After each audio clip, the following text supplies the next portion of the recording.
Make an announcement. This pick is done to truly typify brotherhood and sportsmanship. I am taking a pick here. It should not be taken until right over there. And I'm doing this because I believe in friendship and brotherhood. And I'm very angry about this. I'm tired as hell and I'm not putting up with it anymore. And under protest, I take J.J. Uso. I'll take Brian Alford. Thank you for hearing my piece. Atta baby, atta baby. Hey, way to get down that line, there you go. And there's a hard ground ball. They're going to get one. They're going to turn it over for a beautiful double play. That's way back. That ball is gone.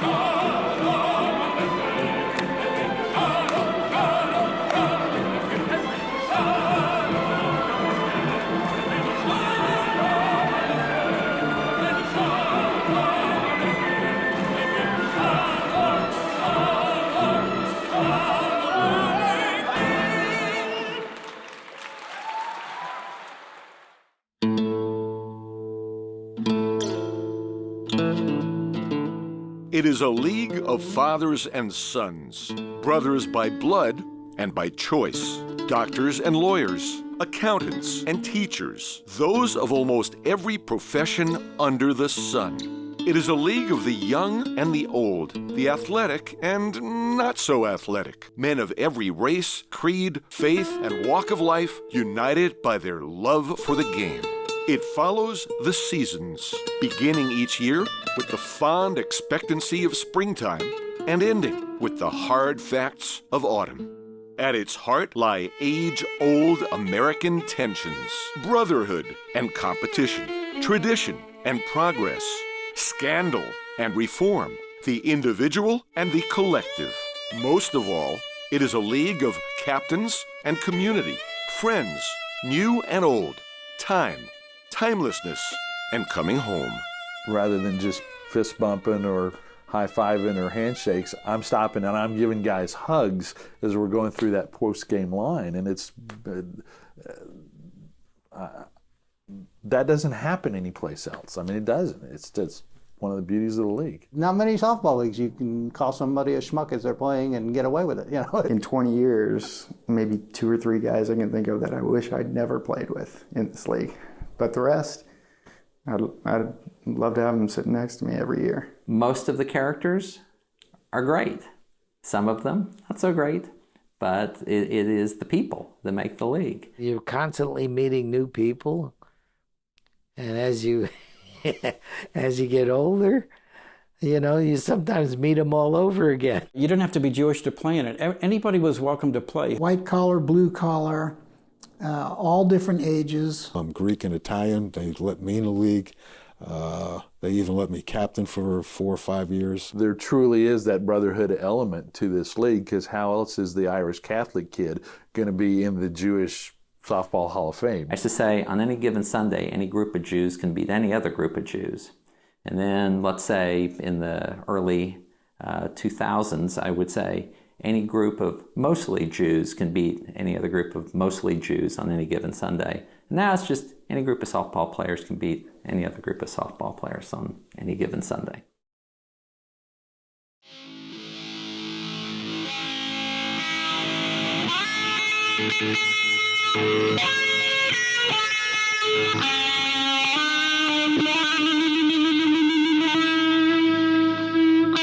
In 1969, the Vietnam War compelled the first draft lottery since World War II. Yasser Arafat and Muammar Gaddafi rose to power. Neil Armstrong and Buzz Aldrin became the first to walk on the moon. Both Monty Python's Flying Circus and Sesame Street first aired. Led Zeppelin released its first album. The Beatles recorded their last. A generation was united in the fields of Woodstock and shocked by the horrors of Altamont Speedway. Dwight D. Eisenhower, Rocky Marciano, and Boris Karloff died. Matthew McConaughey, Ken Griffey Jr., and Mariano Rivera were born. Joe Namath upset Johnny Unitas in Super Bowl III. Texas defeated Arkansas in the game of the century en route to its second national title. Dallas Cowboys rookie quarterback Roger Staubach started his first game at home against St. Louis. Ted Williams took over as manager for the Washington Senators, who in 3 years' time would make the move from D.C. to Arlington, Texas. And a team of Jews from a fledgling North Texas congregation gathered together on a Sunday morning to share in their love for the game of softball. The Sunday school for Temple Shalom was down at the Ursuline Academy at the corner of Inwood and Walnut Hill. And a bunch of guys would take us kids down to the Sunday school. We'd go into Sunday school, and a bunch of kids would start throwing the ball around the parking lot. And it got to be so many guys coming out there to do that, they finally went to a park. And then finally got so many guys at the park, they formed into teams and started playing games. Temple Shalom, a Reformed synagogue founded in 1965, had recently formed the Brotherhood, a men's service club to help support temple programs and the surrounding community. The temple was young, so there was a good bit of enthusiasm and looking for things that would sort of bring people together. And the baseball was a good idea due to the fact a lot of guys like sports. Sunday morning was a good time to do it. So it seemed to, fill a natural void. At first, there was only a single team, led by Bob Weinfeld, Harvey Maggott, and Al Rakowski. We got 11 guys, and then Weinfeld was scrounging around to find teams to play. Several Jewish organizations had their own teams, B'nai B'rith. We played a team from a gas station. We'd need some guys to play on both sides because we didn't have enough players. We had no umps, so it was the honor system. Usually it was a guy from the opposite team that was umpiring us. The only guys that would be out there were guys that wanted to play or who thought they could play. And there were always arguments, and everything was always wrong. It was pure amateur softball. By 1971, there was enough interest for 2 teams, and Bob Weinfeld led the push to establish a formal league.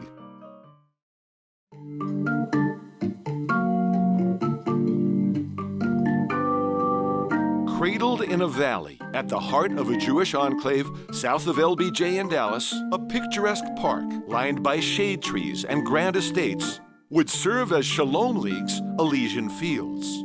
Churchill Park, lush, intimate, 2 ball diamonds with a beauty matched only by distinct character.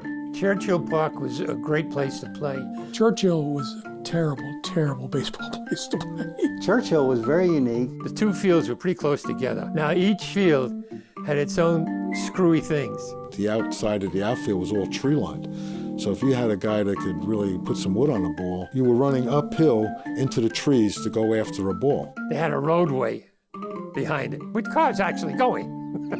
So if you're playing left field, you always had to look around when a ball was hit. I could tell you when it rained, it wasn't much fun. The fields never drained. Can't tell you the number of days we sat out there, a bunch of Jewish guys looking at the sky, watching it rain, standing in the rain, going, well, we want to play, Instead of playing on the field, we could play in the outfield. We weren't going to give up that Sunday to play softball. The light standards were not very deep. The light poles were fairly close, and a couple of guys had problems when they ran into it. Steve was chasing a ball from left into left center and was watching the ball and not where he was going. I was running full speed at an angle and reached up for the ball and caught the pole here. And he basically wrapped himself around an outfield light pole. My dad and O'Connor were both playing on the other field and heard the hit, I guess. Despite the fact that he's 30 years older than me and I was the fastest guy in the league, Al outran me to the other field to check on his son. And O'Connor to this day swears my dad beat him for that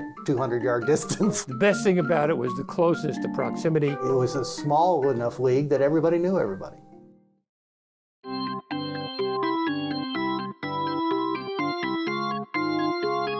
In 1972, the Temple Shalom Brotherhood partnered with other Jewish groups to form a 4-team fast-pitch league.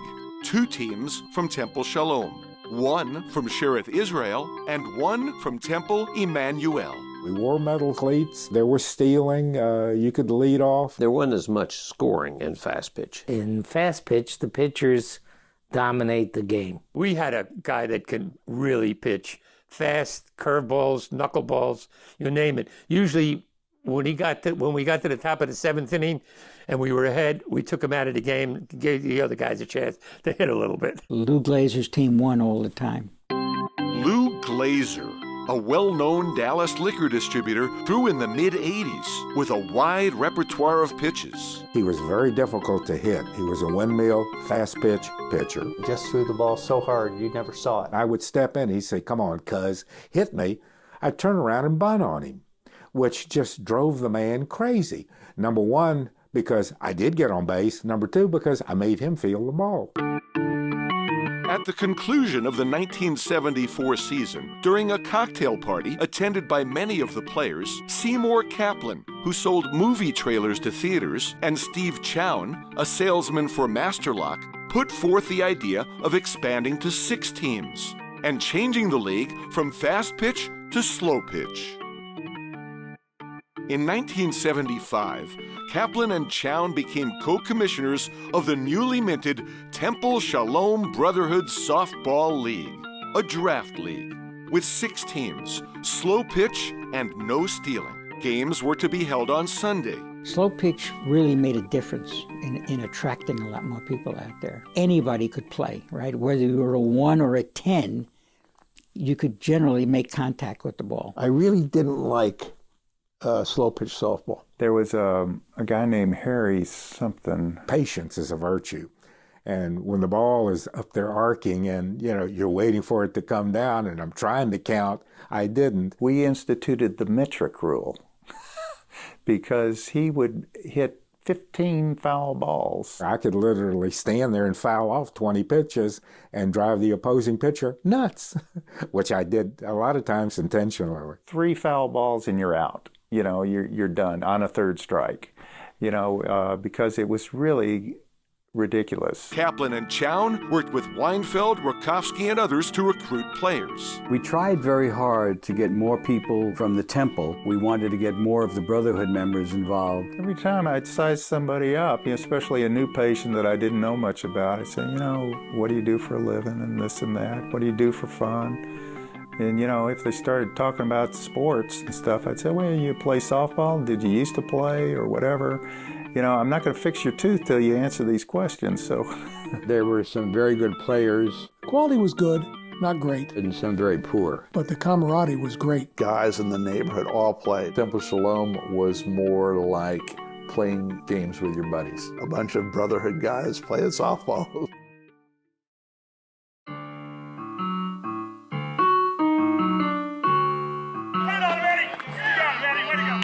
These men have creatively changed certain rules to make the game enjoyable for all who participate. They have created an atmosphere of, yes, brotherhood that underscores the league's priorities of fun and fellowship over winning at all costs. Dave Sorter, Dallas Jewish Life. They play hard, but they're not hard-nosed. That's the difference. You just don't see people out for blood like you might see in other leagues.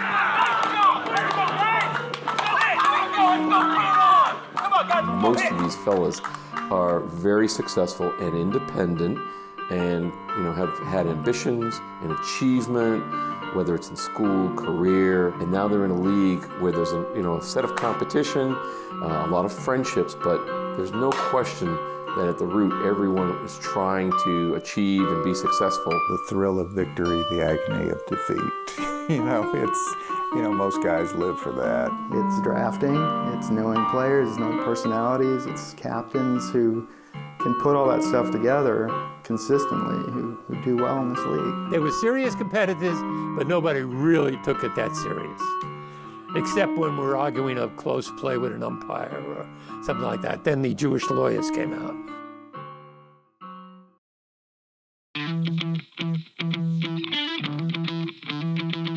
We didn't have draft in the beginning. It was more of a schoolyard kind of pickup game, if you will, at the beginning of the season, where you said, okay, I'm going to take this guy, I'm going to take that guy, and it's all just names on a board. There's no stats, there's no ratings, there's no information other than a name and, if you remember, a face. People formed their own teams, and it was an unbalanced league. It was a little looser then, and I think that even though it was a draft entry, it had a little bit of a team entry flavor to it. Whoever had the best ball-playing friends was going to do very well. We weren't that concerned about it balancing out. Although there was a desire for mostly Brotherhood members to participate, it was quickly discovered that non-temple members, Jews and non-Jews alike, were needed to fill out the rosters. By that time, a lot of the players who were in the league were known. It was only the new guys that weren't known. New players were required to try out in front of the captains. The tryouts weren't that definitive. It's 30 degrees out and you're probably half asleep or hungover, and you're trying to hit a ball and field it and throw it, you know, at 8 or 9 o'clock in the morning, whatever it was. It might have been earlier than that. We were sort of crazy back then. The influx of new talent led to maneuvering among captains determined to get an edge wherever they could. Some people would come new to the league and they would be sandbagged. In other words, they would not show what they really had as players. And then they got picked by their buddies who were captains. Rubenstein and I owned as a sideline, we owned an athletic footwear company, a shoe store. And of course, we both had regular jobs, so we had to have somebody to run it. So we invited Mike Walsh in. And Mike Walsh, we looked at this, hey, this guy looks like a stud. We got to draft him, you know, and we'd talk him into playing. So we asked him to play, and he said, yeah, sure, I'll play. And then what happened is in the draft, we figured he was, you know, nobody was going to know about this guy. Mike Walsh, a 6-foot, 200-pound, 20-year-old former first baseman at LD Bell in Hearst, would have been a walk-on at UT Arlington if not for a rotator cuff injury. All of a sudden, Mike Walsh appeared, and he rose to the top of the pile as to being one of the players that was greatly desired. Just a stud ball player. I mean, he was a shortstop that could do everything, and he hit the hell out of the ball. But he was a little bit sneaky. You looked at Mike, and he looked like he was a little bit soft, maybe a little bit less fit than you wanted him to be, and yet he would get to every ball at shortstop. Reasonably fast. Very well-built guy. You look at him, you know, hey, there's an athlete. I mean, that's why we hired him, because we figured, you know, any girls came into the store, they're sure sale. I had no idea who he was. Les Taub drafted before we did. A Bronx native and die-hard Brooklyn Dodgers fan, Les Taub was a mild-mannered sales manager who flipped a switch when he set foot on the ball field. You talk about a competitive person, extremely competitive. My image of him was a spitfire. Competitive. I'm not sure that I was in love with him at that point. Les was a very outspoken type of person. If we weren't playing particularly well, Les would let you hear about it. Somebody made a mistake or something, you would hear from the outfield, you'd hear shit. I had 2 balls hit to me in a row that both of them went through my legs, and all I can remember is Les Taub in the outfield saying, shit. Les Taub drafted before we did, and he picked Mike. He just looked like a ball player. Les mentioned, he said, you know, they keep on asking me about this Mike Walsh thing. What was that going on? It was just the luck of the draw. I said, Les, you didn't know it. But he was a sleeper player. He was a very good ball player in '75. Bolstered by the play of Walsh and power hitter Stan Guzik, Les Taub's Dodgers stormed into the playoffs, where they would meet Rubenstein and Maggid's Lone Rangers in the championship game. The masterful pitching of Murray London brought the Lone Rangers to within 4 outs of winning the first ever Temple Shalom title. Welcome to Churchill Park, site of the first ever Temple Shalom championship game between the Dodgers and the Lone Rangers. With 2 outs in the bottom of the 6th and the Lone Rangers leading 6-5, Mike Walsh stepped to the plate. Mike Walsh at the plate, 2 balls and a strike. Murray London sets, and the pitch from London. Walsh a little bit late on the swing, 2 balls and 2 strikes. There's that chopped liver again, stuck between his teeth and his cheek. 2-2 pitch. Just didn't get a piece of it to stay alive. Walsh has had an extraordinary rookie season. Not sure what's wrong with him. Maybe it's that fakakta hair. 2 strikes. The pitch. Walsh hits a high drive, deep to center field. Way back, she is gone. Home run, Dodgers. That was a blast, high and deep into the trees, and the Dodgers have tied it 6-6. The game was tied, and it would stay that way for the 7th and 8th innings. Stan Guzik, who had already hit a home run earlier in the game, was the leadoff hitter in the bottom of the 9th.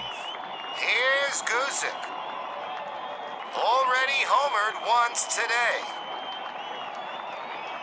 Game tied 6-6. Here's the pitch from London.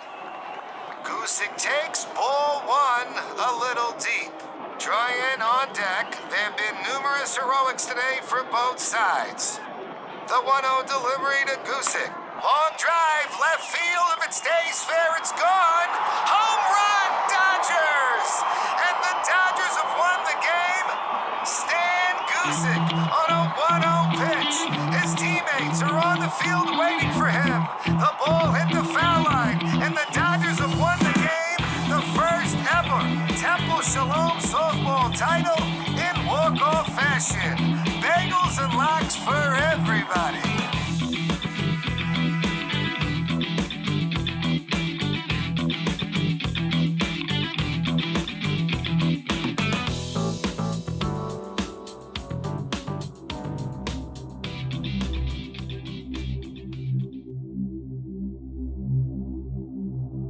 One of the Dodgers players, a captain the following year when the league expanded to 8 teams, would become the architect of one of the league's most dominant teams and catalytic controversies.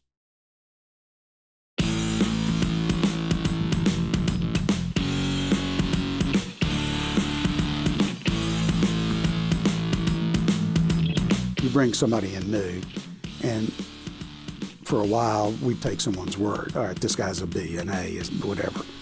That didn't work.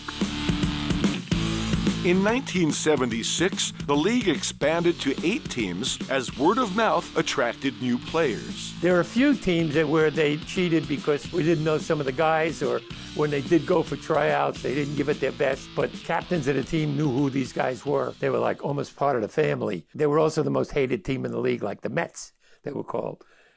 They had brothers and cousins and who knows what else. They came up with probably as good a team as we've ever had in the league. It seems like something wasn't quite kosher. A group of us all worked at the apparel mart, and we were all young guys, and there was a guy in the office who sold to the women's wear trade. His name was Alan Fromowitz. Nobody particularly liked Alan, but we kind of tolerated him, and he said that he was putting together a team to play in this Temple Shalom League, and we said, yeah, we'd love to play, and so he went around the apparel mart, and we started calling up some customers, and before you knew it, we had a team that he put together. Al Fromowitz, a fabric dealer who was competitive, engineered perhaps the most dominant team in the history of Temple Shalom softball. A lot of people didn't care for Alan Fromowitz. He had an attitude. He was pretty flamboyant, and I think he was a bigger-than-life kind of guy. He knew all these guys from New York that had come down. Most everybody on that team was a 3 or better. I mean, Alan just put together a team of ringers. We were loaded. There wasn't an out in the lineup. Usually a team has 4 or 5 good ball players. They had like 7 or 8. Bart Bookatz, a speedster and former place kicker at Tulane. Bart Bookatz could run like the wind. Second fastest guy in the league. He used to think he was faster than me, and I knew I was faster than him, and finally we raced one time, and I think I'd smoked him. But, super good ball player. Could cover a lot of ground. Phil Lanitas, a brash, wisecracking New Yorker raised in the art of stickball. I grew up in the streets of the Bronx. We didn't have the luxury of dirt, so if we had a Spalding and we had a broomstick. When I moved down to Dallas, guys started playing baseball and softball. It was like trying to hit a basketball with a broom. It was like unbelievable. It was so easy to hit a softball compared to hitting a Spalding with a broomstick. The Donahoe brothers, Teddy, Richie, and Denny. Denny was probably a better shortstop than Richie was. Probably one of the most outstanding players I've ever played against. Richie was a bit more of a power hitter than Denny was. One of them was a klutz as being nice. For some reason, I always thought they might be Canadian, and I'm still not sure they're not. But anyway. And Richie Applebaum, a young stud outfielder. Could have played Major League Baseball. He was sensational. He was Dennis's brother-in-law. He was probably the best player in the league. I remember him making a catch with his back to the outfield, going up into the trees uphill at Churchill, just making a Willie Mays type catch. It was unbelievable. We won going away, and people were pissed. There were a bunch of unhappy people in Temple Shalom League in 1976. The Mets were undefeated in the regular season, cruising their way to the title. We needed to watch over it a little more closely and make sure that we always had parity in the league, that no team had an advantage over any of the other teams. The tryouts kind of ended all that, and Bob made sure because he got shellacked, I think, and he was pissed. So. In 1977, co-commissioners Jack Bornstein and Steve Chown worked with Bob Weinfeld and others to establish formal player ratings. For tryouts, players would be evaluated on an ABC scale for offensive and defensive skills. The player evaluations were then used to rank players 1 to 13, according to the round in which they should be selected. They started developing the rating system, the evaluation system, so you have other people's input as to how good a player is. And that is valuable information when you're looking at a group of guys. You may not know them, you may not know them. But to know what other people think of them gives you information to prepare and conduct your draft.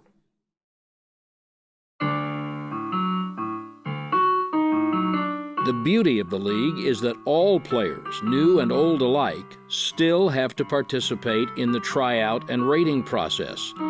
Players are rated on a scale from 1, best, to 13, and team captains must choose a player from each level during the draft. Matt Jacob, Dallas Morning News. There's always the question of how good or bad a team is. Some of it's the luck of the draw that you draft the right players and the right chemistry. You're on a different team with different guys every year, and you're getting to know different people. You're playing against them, you're playing with them. Any guy you were yelling at or had an argument with, there's a good chance he might be on your team the following year. Because of the draft, there was a place for somebody who had very little experience and just wanted to get out there and have the fellowship to be on the same team with really good, competitive athletes.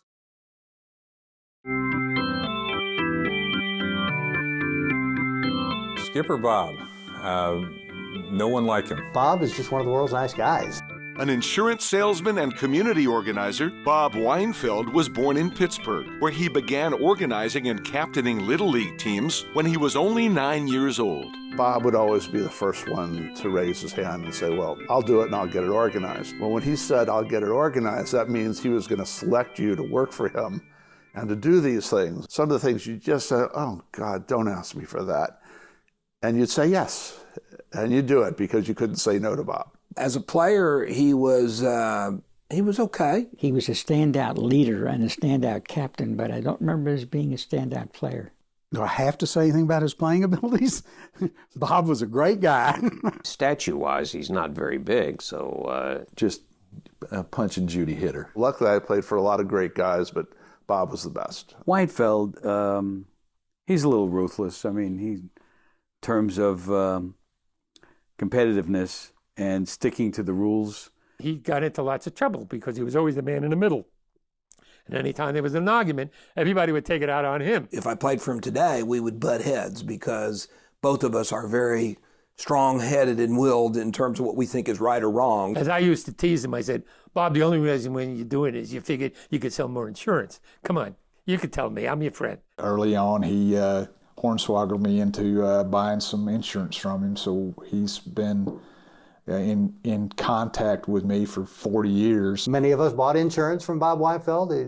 In fact, he called me last week trying to sell me some more insurance. His love for the Pirates is unprecedented. He loves the Pirates. I can't have a conversation with him about anything without having to talk about the Pirates. I don't know, maybe he owns a piece of the Pirates, I'm not sure. His unwavering love for this league is second to none. Temple Shalom Brotherhood Softball League would not be what it is today had it not been for the dedication and leadership of a guy like a Bob Weinfeld. He's Mr. Softball, as far as I'm concerned. In 1977, Temple Shalom Brotherhood Softball League held its first official draft. It was really a joke because we took it so seriously. There was more kibitzing and more fun and joking and you know, you drafted him? We would spend more time drafting the 13th pick than we would the first pick.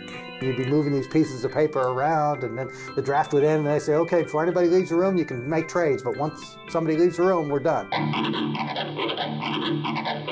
Mr. Softball would be the man to master the inaugural draft.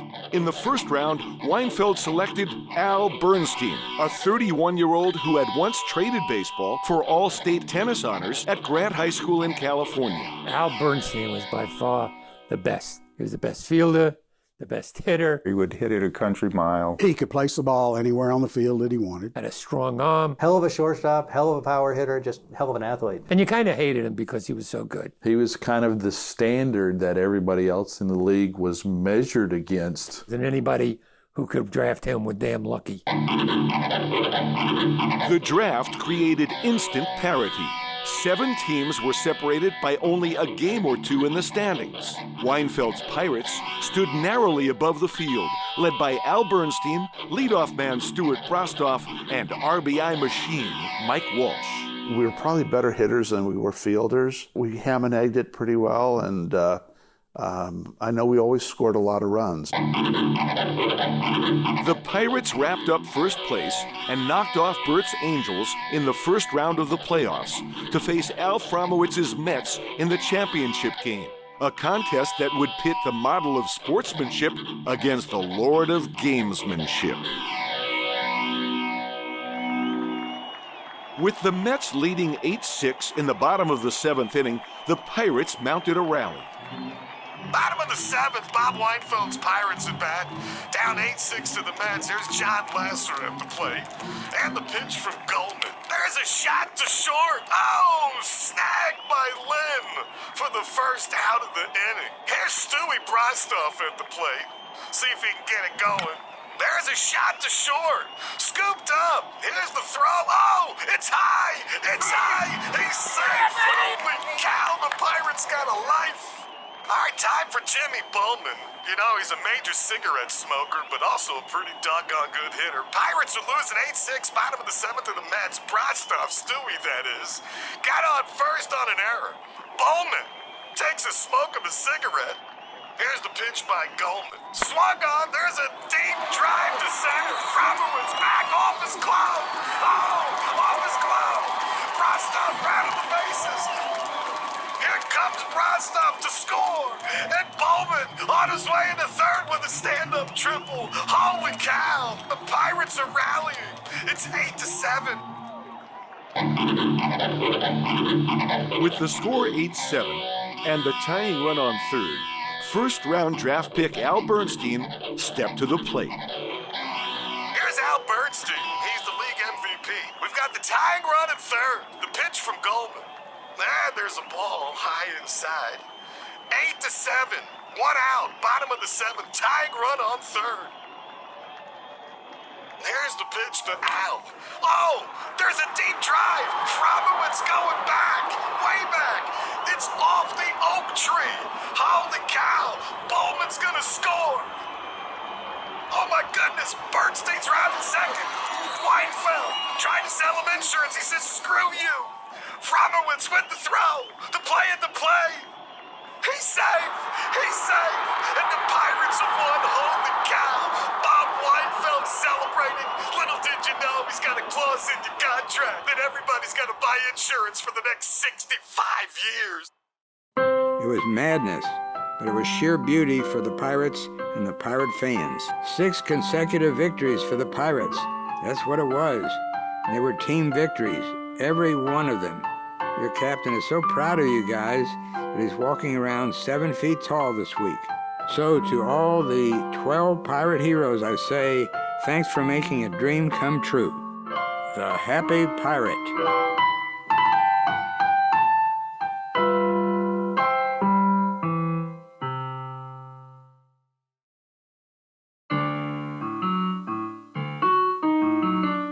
There's an unspoken rule that brothers will play on the same team. Games are scheduled only on Sundays because many players travel during the week and the rest of the weekend is devoted to family. Dave Sorter, Dallas Jewish Life.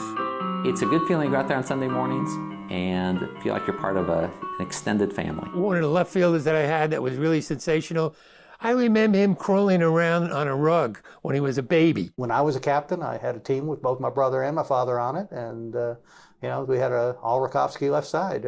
Paul was at shortstop, and Dad was at third base, and I was in left field. Cherish those memories. My son, my brother, and I are all walking out at the same time, and just walking to the car. And a lady, who I have no idea who she was, just goes, "Oh my God." So I turn and look at her, and I said, "I'm sorry?" And she goes, "Look at that." And I didn't know what she was talking about.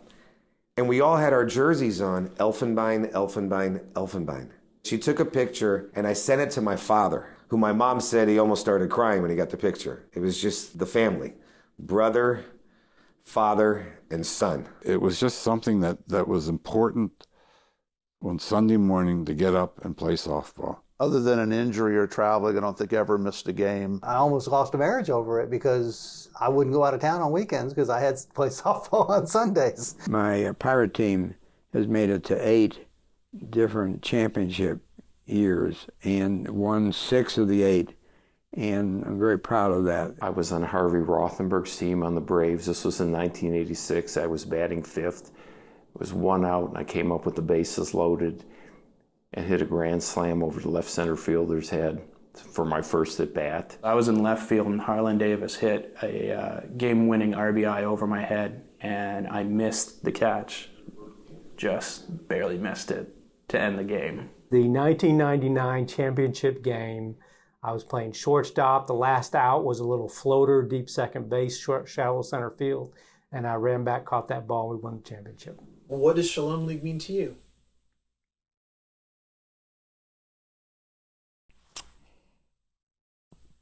Brings back a lot of good memories. A lot of good memories, a lot of good people. Yeah. I'm very proud of it. That's what I can say about it. I love it, proud of it. Hope to be involved for another 10, 20 years. Captaining the Pirates.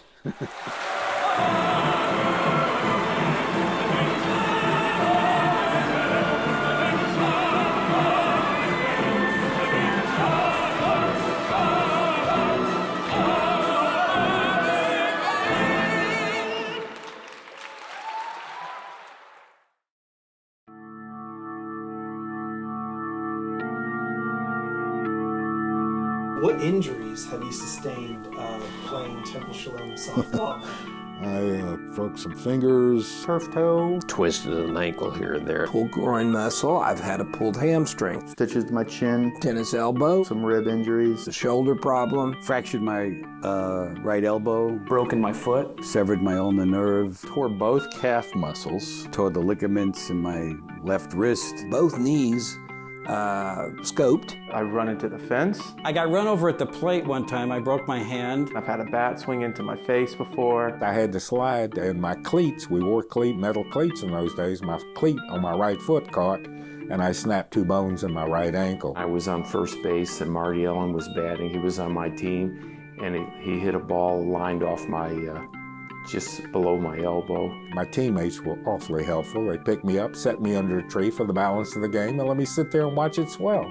And I completely went out. I was out cold, and they had the ambulance. And there was one fellow in the league who was a physician, and I had turned ashen gray, they said. He was listening to my heart. He thought I was dead. Now that I've stopped playing, I don't need to go to the doctor very often anymore.